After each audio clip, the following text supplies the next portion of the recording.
এই যে আমরা চলে এসেছি জীবননগর। এই যে নামাজের ব্রেক দাঁড়ালাম, এখন আফ্রিদির বাড়ি পৌঁছায়নি, এখান থেকে আর বেশি দূরে না। নামাজের টাইম হয়ে গেল, এই জন্য এখানে দাঁড়াই পড়লাম। এই যে এখানে জীবননগর থানা ফাজিল ডিগ্রি মাদ্রাসা, এই যে মসজিদ। এখানে আমরা নামাজ শেষ করে এখন যাব।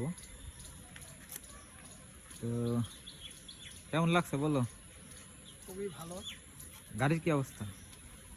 গাড়ির মোটামুটি কোনো প্রবলেম হয় নাই। পার্কিং লাইট জ্বলছে? হ্যাঁ, পার্কিং লাইটটা অফ করেন নাই আপনি? অফ করা হয়নি, থাক। পার্কিং করা আছে, কেউ আসি যদি মাইটি যায়।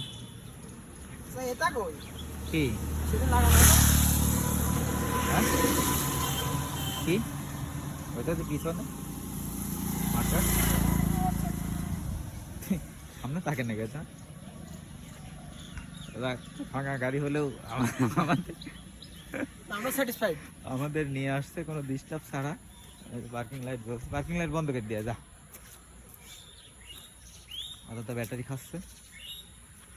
ভাঙা গাড়ি নিয়ে চলে আসলাম জীবননগর, সে কুষ্টিয়া মিরপুর থেকে।